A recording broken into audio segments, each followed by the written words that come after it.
What's up, guys? Mason the Brock Henderson here, and this is Batwoman Season 2, Episode 4, Fair Skin, Blue Eyes. So, first of all, I did remember one thing from the last episode that I forgot to talk about that was kind of dumb. And that's the moment that Ryan knocks out Zaz. She just zips herself away and just leaves him there on the ground. Yeah, we never... I'm guessing that they locked him up, but... something about that was kind of like ridiculously funny to me. Like, she just knocks him out. She's like, all right, my job here is done, while Mary is standing right over there and Zaz is knocked out right there. Like, he could have been faking it. He could wake up in like 3 seconds and go kill Mary anyway. And they just acted like, oh no, we're good, we're done here. You gotta call the police, you gotta wait for them to show up, you gotta tie him up so he can't get away. Which is just, alright, we're gone. So that was stupid. But now, what surprises me about this episode, though, is obviously we've already seen Ryan is very willing to play the race card. She's done it multiple times. It's going to get obnoxious. It already is obnoxious. I didn't expect him to do it this much, though. Like with Kate last season, obviously they'd had a couple episodes that are like, oh, Kate's gay, and gay people are so hated in this world, and people need to be better, and blah, blah, blah, blah, blah. We saw a few episodes of that. It wasn't all the time. I swear every single episode, at some point Ryan has brought up, yeah, black people, nobody cares about black people. At least once, in every episode so far. And this episode was all about it too, which just, it piles on to what is already being hammered in as a message, and it's just not interesting. And this whole thing with the candy lady, with her friend Angelique growing up, ex-girlfriend now. I mean, that was ridiculous. So much of it is just, it's overblown to the point where you just kind of roll your eyes and go, okay. Okay. Like the whole, oh yeah, people were looking for her because she was fair-skinned, blue eyes. People were looking for her because she had a family. Not only that, she had a rich family. If you wanted to make the case, like, rich people versus poor people, that would be one thing. But at the end of the day, she had a family who loved her and wanted to find her. You were an orphan. Now that sucks. I'm not saying that that's not a sad thing. It is sad that there are a lot of kids out there that are orphans or are growing up on the streets and they don't have anybody to look out for them. That is sad, and that is something that needs to be talked about. But the problem is the show is not talking about that. They're making it about, oh, it's because she was a black kid, nobody cared about her. You're kind of losing your point there. If her friend, who I can't tell if she's white or not, honestly. She looked white as a kid, but a little bit older, now she looks like she's not mixed, but she's not like fully, I don't know, whatever. But if you had like a white girl go missing that didn't have a family, that was also an orphan, and everybody was searching for her, that would hammer your point home. But you didn't. You had a black girl who was kidnapped and nobody cared about her, versus a white girl who was kidnapped. One of them didn't have a family, the other one did. So it's like, you can't, that's comparing apples and oranges. You can't use that to say, oh yeah, there's a problem there. There's not the problem that you're trying to make, though. So that pretty much pervaded throughout the entire episode. A lot of it was just, it felt like they really wanted to try to make you feel bad about it, so they really held on a lot of these scenes. And the problem is I just don't... again, it's a sad story. I do feel bad for the kids out there that are going through stuff like this. But you're not making me care about Ryan because she's not written very well. She's not really given much personality to make me feel like, oh, I can't believe she went through that as a kid. Like, I don't feel that. It's being forced so much that you're kind of taking me out of it and being like, okay, well, this is just a show that you are clearly writing to be a certain way. On top of that, I mean, it's just not really that interesting of an episode to see Batwoman go after this random lady, with really, she has no powers. Basically, all she does is just kidnap kids without homes, convince them that they're not loved by anybody, and then turns them into criminals. And it feels like that should be really easy to stop, and it was pretty easy to stop. So yeah, it's just not that interesting. Also, couple weird things to do with Jacob Kane in this episode, because he goes and decides to check out this tip all by himself without any backup and gets himself kidnapped because he's an idiot for doing that. And then all of a sudden Batwoman shows up out of freaking nowhere to save his life and save the kid Kevin before he took a life. I'm just like, what? How did you show up? Oh, because I looked. And first of all, super obnoxiously, like, arrogant line to just, yeah, you don't look for these lost black kids. I did. That makes me better than you. So you're already kind of unlikable for the way you delivered that line, but also you looked. That's all you've got? I found you because I looked? What? We don't even get an explanation. I expected them to, like, cut to the Batcave. Hey, Luke, thanks for checking into the whatever false face society and getting that information about where the kid is or, what they're doing. None of that. We don't know how she got this information. We don't know how she figured out about where they were holding Kane and where they took this Kevin kid. We didn't find out any of this. We're just supposed to assume, yeah, she just knew, guys, because she's awesome. Oh, it's insane sometimes. The whole thing with Alice and Sophie and Luke, all kind of ridiculous. Alice wants to use Sophie to find this one person that apparently she's looking into. I don't know if this Ocean guy is who she's supposed to find and kill. But seems like maybe she has a history with Ocean. Like, she had a flashback, but she also didn't seem to remember that this was a flashback. So I don't know if she lost some of her memory of the time whenever she was working for Sophia. I guess we'll find out more of that. I would call it a mystery, but it's all kind of just stuff I don't really care about. So, but no, there were just several weird moments in this episode with them. The moment where she takes Sophie's gun and is about to shoot Luke, and then Sophie throws her phone at Alice and takes the gun back, and I'm thinking, okay, so yeah, you throw your phone at her, and she just goes, "Oh, well, I guess I can't shoot anymore. You threw a phone at me." Okay. Then of course, she follows Sophie to where this Ocean is supposed to be. Apparently, Angelique was there. We didn't know it was Angelique at the time, but she just randomly shows up and they let her go. I guess they assume that this isn't Ocean, or they know that. Did they know that Ocean was supposed to be a guy at the time? I thought they were just looking for Ocean. And I figured they knew it was somebody who worked for Sophia, but they didn't know who it was. I don't know. Maybe I just misunderstood that whole scene. But it's like she knocks Sophie out because she tells her plan is to kill Kate after she finds her. And then Sophie goes to see Jacob, and then all of a sudden Alice is back at the apartment where they were looking for Ocean before. So, did Sophie just leave, and then Alice came back later? Or was this supposed to be a scene that Alice, after she knocks Sophie out, she, like, searches the apartment a little bit, and then they just edited it weird?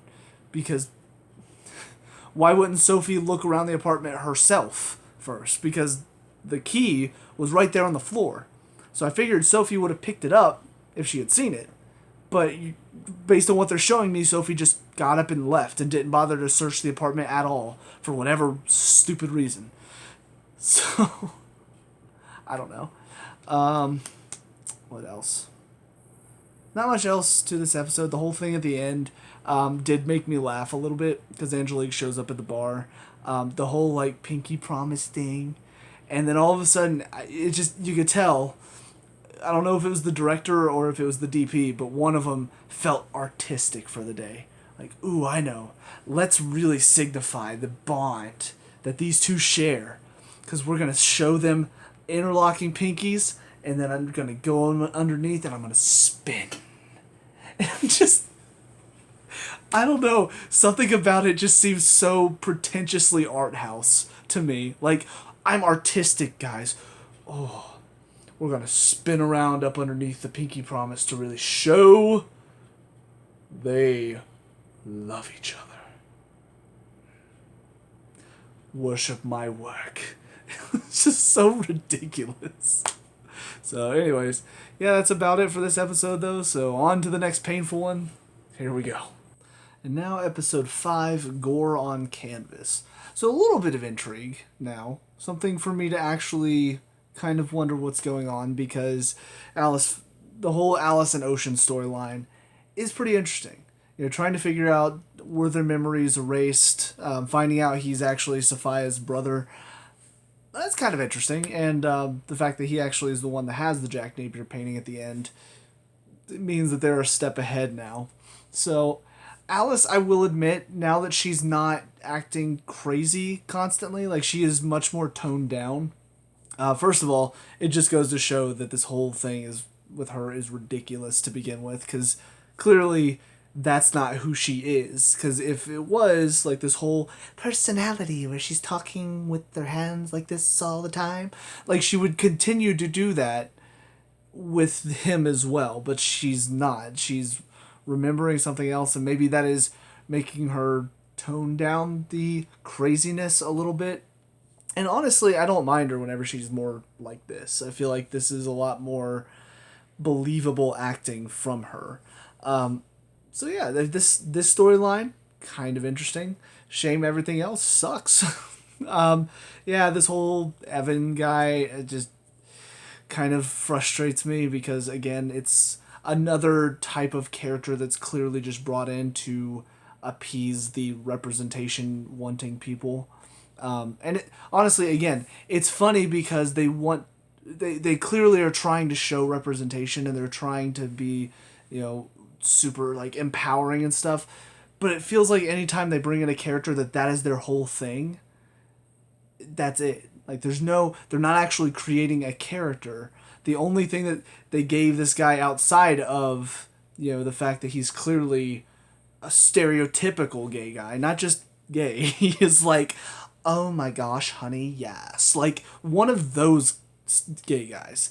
And not saying that there's anything wrong with that, but that is a freaking stereotype, And that's all they really gave him for a while. And then they decided, oh yeah, by the way, he's also stealing from these people. He's the wolf spider thing or whatever.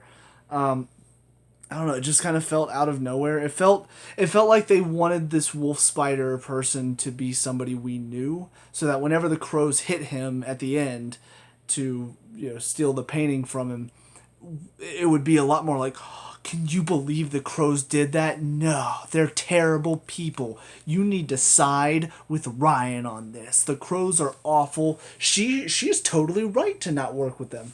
And it's just funny to me because, again, I don't remember if I talked about this with Batwoman specifically, but there's something really funny to me whenever it's mostly like the liberals that I see doing this, but they obviously are very upset whenever you take a few stereotypes or a few examples and you attribute that to the entirety of whatever it is.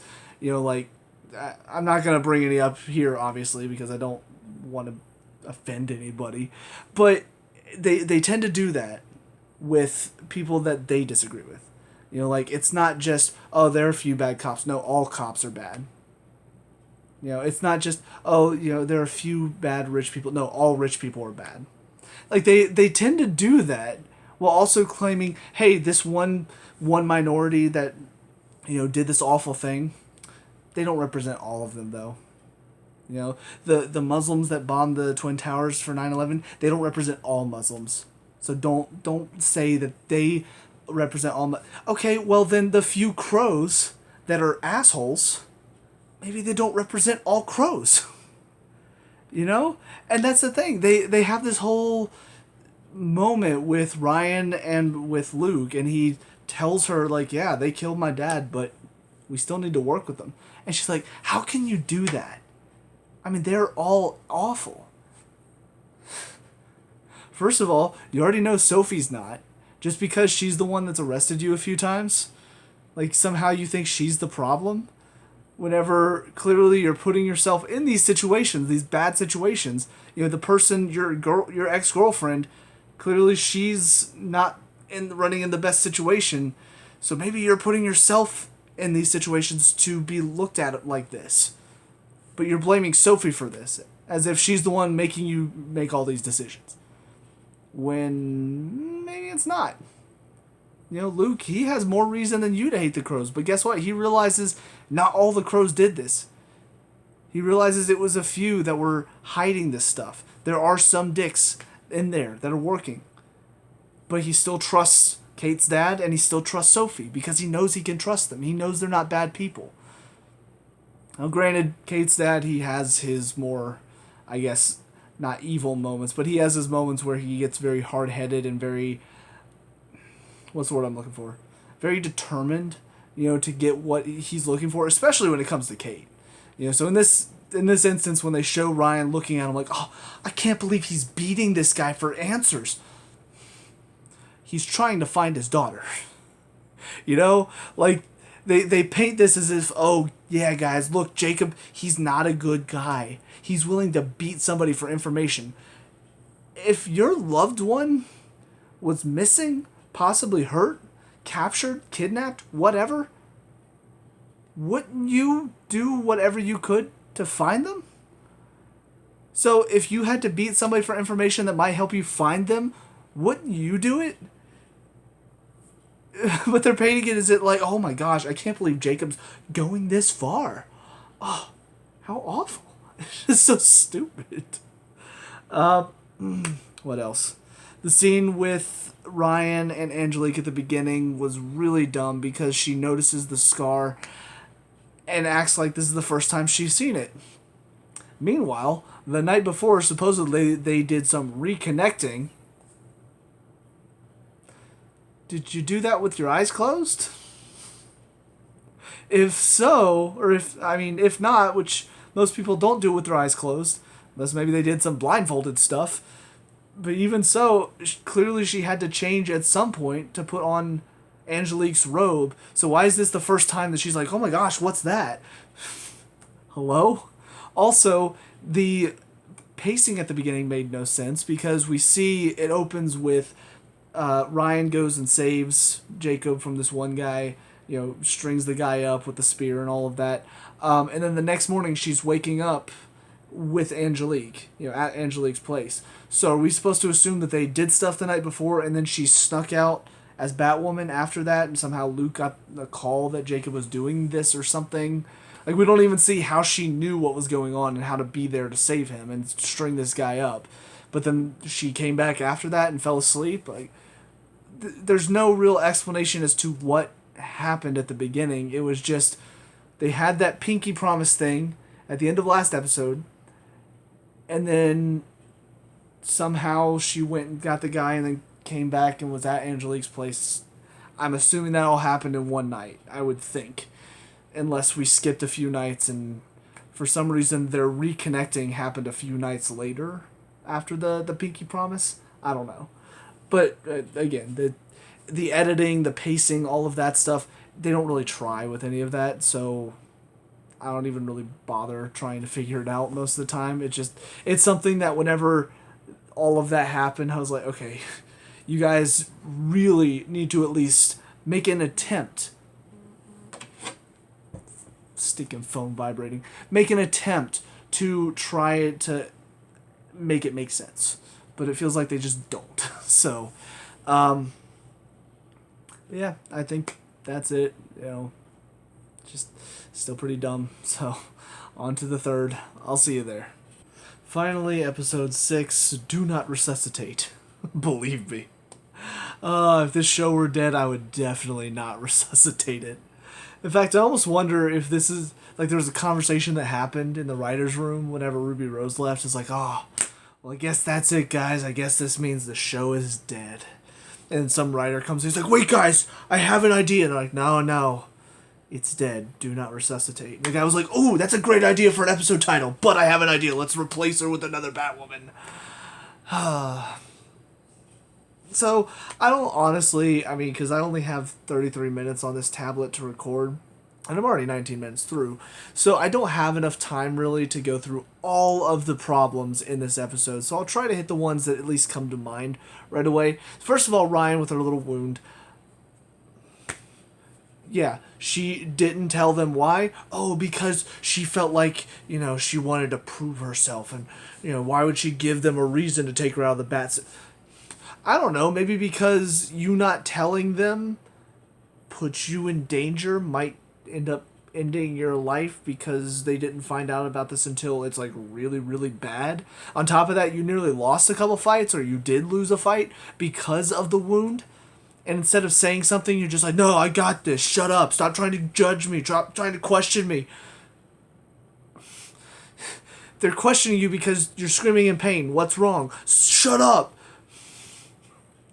And then whenever they find out, what's the writing for it? Because, again, this is not something anybody in this situation would say. Most people would say, gosh, I can't believe she's so stupid for hiding this from us. But what does Luke say? What does the writing team make him say? She fought all this time. Not only that, but with a fatal wound. If that's not a hero, what is? A hero is somebody who fights to save people and probably doesn't lie to people and probably would make smart decisions, like, maybe telling somebody that she's dealing with a wound that feels like it's killing her. I feel like a hero would do that. A hero wouldn't hide stuff from people. Mary in this episode with Jacob finding out about the clinic, yeah, the whole thing at the end. Again, they're treating her mom as if, like, we didn't find out last season she was an evil bastard. We're acting like none of that happened because the music I guess is trying to imply we should feel bad about Mary and her clinic getting shut down. Because Jacob brings up some really good points at the end of this. Like, this is how your mother started. She probably started with good intentions. She probably started ignoring the, what is correct, what is right, because of what she was trying to do to help people. And then it became human experimentation. And he is technically right. I mean, obviously she's very good at what she does, but she's not licensed to practice. So she is kind of doing experimenting because she's not a licensed doctor. It's kind of a problem. And he, honestly, I mean, by shutting down the clinic, he could have done a lot worse. He could have been like, well, I've seen all of this. We're going to have to take you in. But he's being nice by only shutting down the clinic. But, of course, she treats him like he's the bad guy in all of this. And she acts like, him going after her mom is completely unwarranted because her mom wouldn't do any of that, right? I mean, sure, she created a poison that had no antidote, but her mom wouldn't experiment on people, right? So that all was really dumb. The stuff with Hamilton, first of all, the opening scenes this season so far have had probably some of the worst acting. Here was another good example with the doctor at the beginning. The guy starts coughing up blood. Somebody get help! Help! Help! It felt like she was so uninterested in trying to get help. It's like, oh man. Hey, can somebody help? This man's dying. Help? Help? Why am I saying help? I don't know. But no, their whole plan doesn't make any sense. They turn to this guy who apparently has all of these anger issues that can cause so many things to go wrong. So not only do they trust him with being the one to kidnap Mary and try to get the information out of her, they trust him to not kill her in the process, which he almost does by doing the whole, truck out of nowhere hitting somebody else's truck. I don't know how many times it's going to happen, because I remember this happened in the first season too. At some point, you have to show how that's possible. And this guy working by himself, I highly doubt that they called him and was like, all right, they're driving down the road now, go. I don't think they did that. Which means this guy with anger issues had to sit there, patiently wait, and then find the right time to hit them as they go through an intersection. That requires such pin-perfect timing and a lot of coordination, knowing where somebody is, knowing where you are. You have to have a team to be able to do that. This guy did it by himself with brain problems. My disbelief can only suspend so far. And then just, again, trusting that he's not going to flip out and kill Mary in the process. The fact that he wanted to kidnap her and he used hitting their car as the way to kidnap her. I mean, you hit her side of the car with a cement mixer truck, it looked like. That could have easily crushed her door and just crushed her in the process. What? And then even dumber, they get to the moment in the clinic, she wakes up, and Jacob wakes up, he's like, Mary? He's like, I'm okay, he didn't hurt me.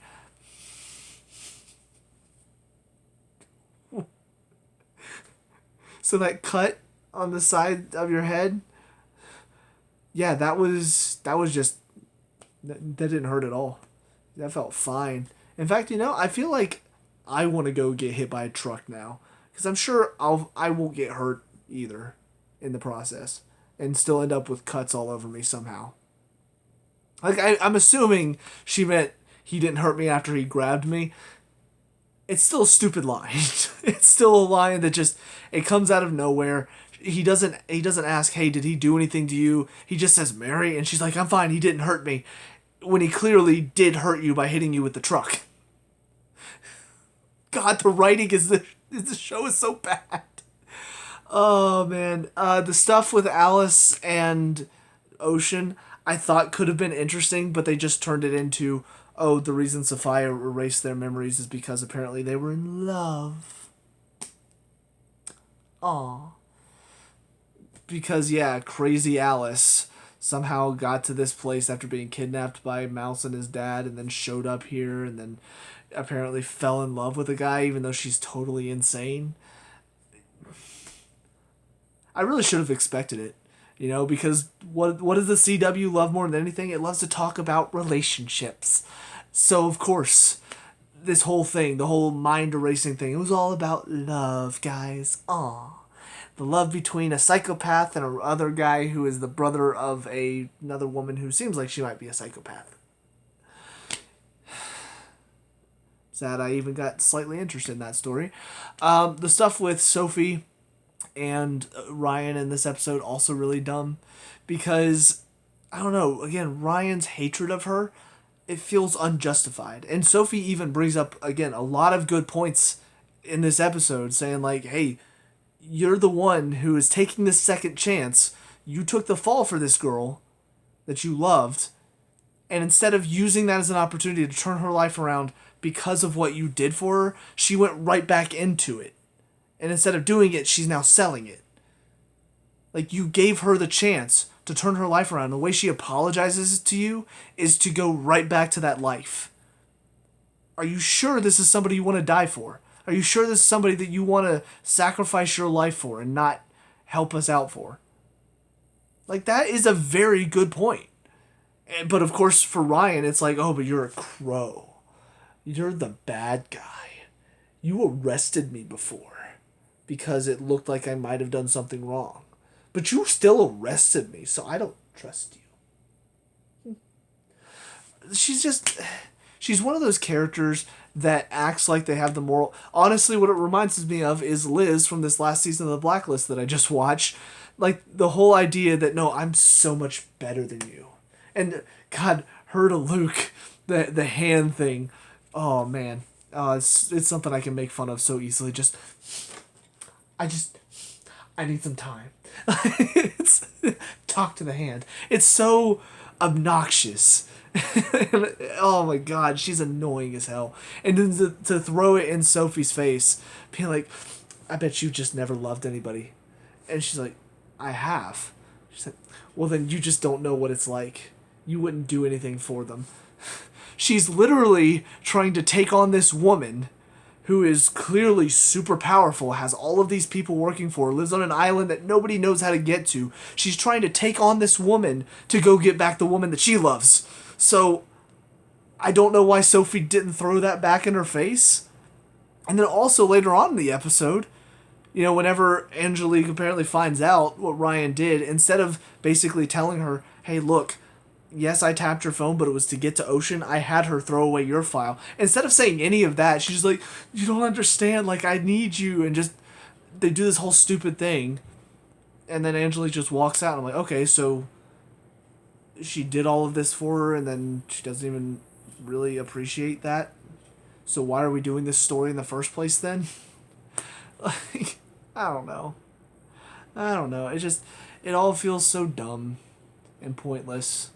And again, we're more focused on love and relationships than we are. What is the show called again? Batwoman? Why are we not having Batwoman? But yeah, I think that's it. I probably missed a few things because that's the thing. Whenever I start watching another episode, there's always something that pops up. Like the Vesper Fairchild stuff.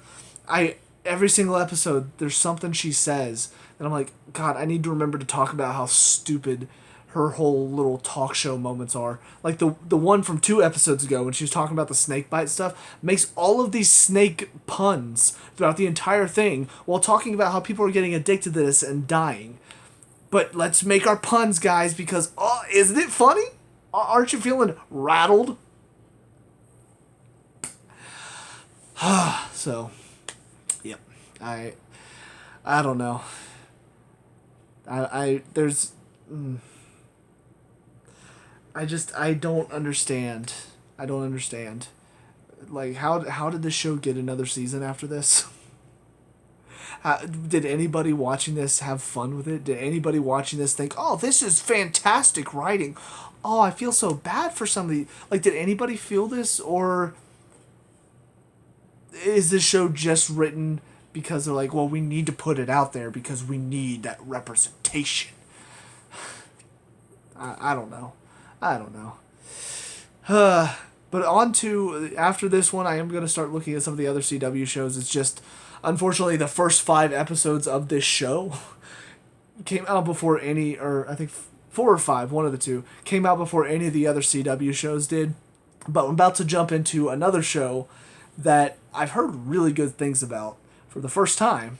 I know it's not quite connected to everything, but looking forward to it. But as far as this show, I'm definitely just biding my time, waiting to feel pain again in the future. So, yeah, that's about it for it. So let me know what you guys think down in the comment section below. What were your thoughts on these 3 episodes? Let me know. We can talk about and discuss all that good stuff. Leave a like and subscribe for future Batwoman reviews. I'll see you guys in the next one. Peace out.